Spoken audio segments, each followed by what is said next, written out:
छठवीं जो समग्र शिक्षा मध्यप्रदेश राज्य शिक्षक केंद्र भोपाल से वर्ष 2023-24 के लिए प्रसारित हुई है, जिसमें नया कोर्स जुड़ा हुआ है।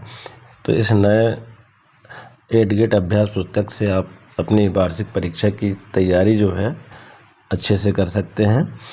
तो हम देखेंगे अध्याय 3 आरंभिक नगर तो को कैसे हल करेंगे। इस वीडियो में संपूर्ण जानकारी दी गई है, इसलिए वीडियो को अंत तक देखें। एवं चैनल पर अगर आप नए हैं तो कृपया कर चैनल को सब्सक्राइब कर लाइक एवं शेयर जरूर करें। बच्चों, हम देखेंगे इसमें आरंभिक नगर में हम देखेंगे प्रश्न क्रमांक 1, हड़प्पा कालीन किस संरचना में पानी का रिसाव रोकने के लिए प्लास्टर के ऊपर चारकोल की परत चढ़ाकर तैयार किया जाता था।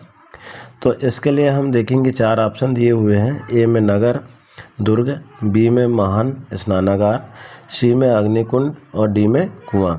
तो इसका सही आंसर आ जाएगा बी महान स्नानागार। इसके बाद प्रश्न दूसरा है, हड़प्पा सभ्यता का कौन सा नगर 3 भागों में विभाजित था। इसके लिए भी 4 ऑप्शन दिए हुए हैं। ए में मोहनजोदड़ो, बी में धौलवीरा, सी में लोथल और डी में कालीबंगा। तो इसका सही आंसर आ जाएगा बच्चों बी धौलवीरा। इसके बाद देखेंगे हम प्रश्न तीसरा है, सुमेलित कीजिए। क्या करना है हमको सुमेलित, देखिए। तो सुमेलित में करना है हमको आ से बा को मिलाना है। पहला है इसमें पत्थर और शंख। पत्थर और शंख ये क्या है, प्राकृतिक वस्तु है, इसलिए प्राकृतिक वस्तु से इसको मिलान कर देंगे। फेयंस क्या है, हड़प्पा है। और पत्थर की मोहर कृत्रिम वस्तु है। पत्थर की अगर कोई मोहर बनाई जाती है तो वो कृत्रिम है, इसलिए इसमें मन का चमकाना ये क्या है, विशेषक कार्य है। ये मन का चमकाना ये विशेषक कार्य है, इसलिए इससे हम जोड़ों का मिलान कर देंगे। इसके बाद देखेंगे हम प्रश्न 4, हड़प्पा सभ्यता के पतन का कारण था। क्या कारण था कि जब हड़प्पा सभ्यता का पतन हुआ था, तो इसमें दिए हुए 4 कारण। पहला है जलवायु परिवर्तन, दूसरा है विदेशियों का आक्रमण, तीसरा है बाढ़ और डी है उपरोक्त सभी। तो ये हड़प्पा सभ्यता के पतन के जितने 4 कारण यहाँ पर दिए, ये सभी, ये 3 कारण जो है उपरोक्त सभी, ये सही आंसर उपरोक्त सभी इसमें आ जाएगा। इसके बाद प्रश्न है, मोहनजोदड़ो के महान स्नानागार की कोई 2 विशेषता लिखिए।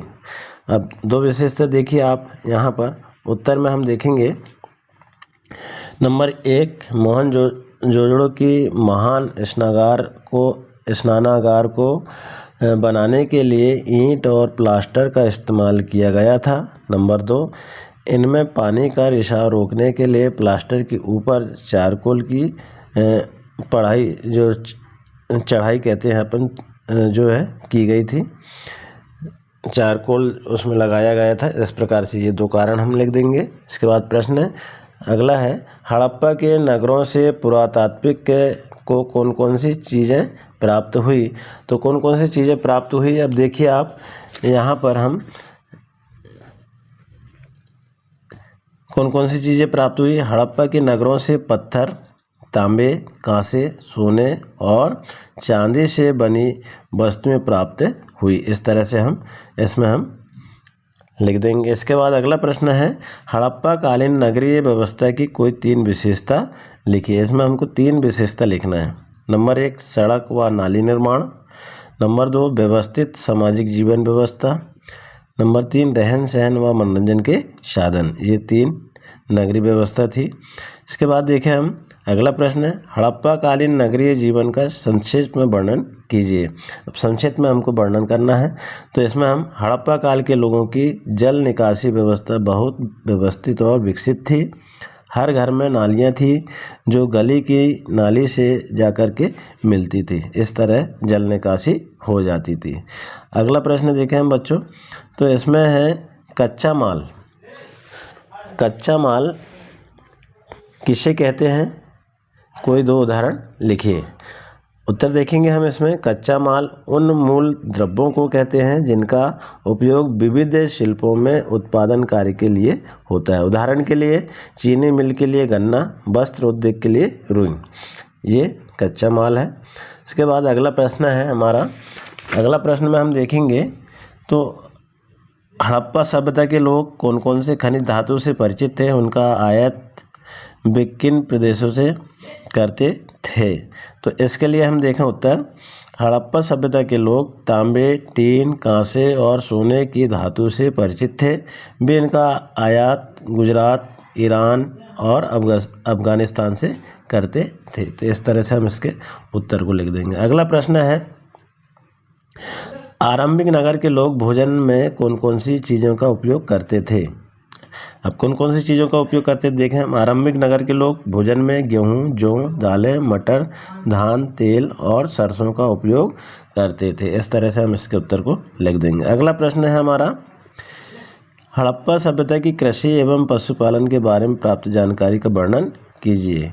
तो हड़प्पा, उत्तर लिख देंगे, हड़प्पा सभ्यता के किसान अपनी आवश्यकता से अधिक अनाज का उत्पादन करते थे, इसलिए नगर में अनाज के भंडारण के लिए अन्नागार बनाए गए थे, जहां खाद्य पदार्थों को सुरक्षित रखा जाता था। कृषि के साथ साथ पशुपालन भी बहुतायत में किया जाता था। गाय, भैंस, भेड़, बकरी, सूअर, कुत्ते, खरगोश, हिरण आदि पशुओं को पाला जाता था। तो इस तरह से हम इसके उत्तर को लिख देंगे। इसके बाद देखिए आप, अगला प्रश्न, हड़प्पा कालीन नगरों में धोलवीरा व लोथल की प्रमुख विशेषता लिखिए। तो इसकी विशेषता क्या थी देखें हम। हड़प्पा कालीन नगर धोलावीरा की ज़मीन उपजाऊ थी और वहाँ पर साफ पानी नहीं मिलता था। लोथल में कीमती पत्थर जैसा कच्चा माल आसानी से मिल जाता। ये दोनों शहर के हम इस प्रकार से विशेषता देख सकते हैं। तो बच्चों, इस तरह से प्रश्नों को हम अपनी कापी में लिख लेंगे या हम अपने जो वर्क बुक है रेड गेट के उसमें हम हल कर लेंगे। इसके बाद हम देखेंगे अगला प्रश्न जो है, दिए गए रेखा मानचित्र में निम्नांकित को दर्शाइए। क्या दर्शाना हमको, भारत का मानचित्र है, हड़प्पा, राखी गढ़ी, कालीबंगा, धोलावीरा, सुरकोतदा, लोथल, मोहनजोदड़ो, चन्नूदड़ो, गंभीरीवाला, ये हमको भारत के मानचित्र में दर्शाना है। तो हम देखेंगे ये भारत का मानचित्र है और इसमें हमको दर्शाना है। तो हम देखेंगे यहाँ पर हड़प्पा सभ्यता और यहाँ मोहनजोदड़ो, यहाँ गंभीरीवाला, यहाँ राखी मटी, यहाँ पर हम देखेंगे, और चन्नूदड़ो, कालीबंगा, धोलावीरा, सुरकोतदा और लोथल। इस तरह से हम भारत के मानचित्र में दर्शा देंगे। तो इस तरह से हमारे आरंभिक नगर से संबंधित अध्याय 3 में सारे प्रश्न हल हो जाते हैं। आशा है बच्चों आपको यह वीडियो पसंद आया होगा। इसी तरह आने वाले अध्याय को हल करने के लिए चैनल में बने रहें। धन्यवाद।